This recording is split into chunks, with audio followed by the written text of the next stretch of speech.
সম্মানিত ভিউয়ার্স, আসসালামু আলাইকুম। আশা করছি সকলে ভালো আছেন।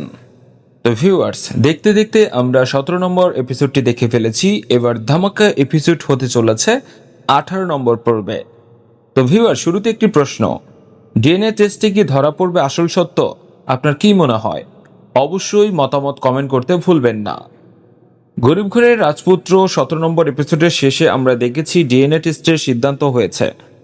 18 নম্বর এপিসোডে এই টেস্টের রিপোর্ট নিয়ে বড় কোনো টুইস্ট আসতে পারে। হয়তো অনিক বা তার সহযোগীরা রাতুল বা বৃষ্টি রিপোর্ট বদলানোর চেষ্টা করবে, যা নাটকের নতুন উত্তেজনা সৃষ্টি করবে, যা আমরা 18 নম্বর এপিসোডে দেখতে পারবো। যেহেতু প্রকাশ পেয়েছে যে মেঘলা একজন কোটিপতি এবং সালিমা বিল্ডার্স গ্রুপের উত্তরাধিকারী, তাই 18 নম্বর পর্বে তাকে আর আগের মতো অসহায় দেখা যাবে না। সে তার পাওয়ার এবং টাকার ব্যবহার করে অনেকের উচিত শিক্ষা দেওয়ার প্রক্রিয়া শুরু করতে পারে। রাতুল ও বৃষ্টির ষড়যন্ত্র ফাঁস হবে। রাতুল এবং বৃষ্টি অনেক মেঘলার দূরত্ব বাড়িয়ে দিয়ে ফায়দা লুটতে চাইছে। 18 নম্বর এপিসোডে মেঘলা হয়তো তাদের এই গোপন ফন্দি ধরে ফেলবে। রিভিউতে আপনি বলতে পারেন যে সত্যি কি এবার রাতুলের মুখোশ খুলে যাবে? অনেকের অনুশোচনা বা জেদ কাজ করবে।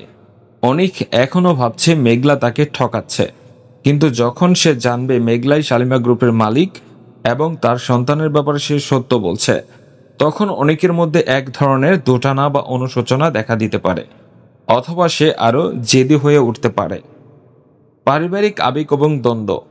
মেঘলার বাবা মা এখন বড়লোকের আত্মীয় হিসেবে কেমন আচরণ করেন, এবং অনেকের পরিবার যখন মেঘলার আসল পরিচয় জানবে, তখন তাদের প্রক্রিয়ার বড় পরিবর্তন আসতে পারে।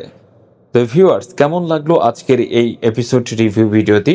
যদি ভিডিওটি ভালো লাগে তাহলে অবশ্যই ভিডিওতে লাইক এবং চ্যানেলটিকে সাবস্ক্রাইব করতে ভুলবেন না। দেখা হচ্ছে পরবর্তী নিউ কোনো আপডেট ভিডিওতে। সে পর্যন্ত সবাই সুস্থ থাকুন, সুন্দর থাকুন। আল্লাহ হাফেজ।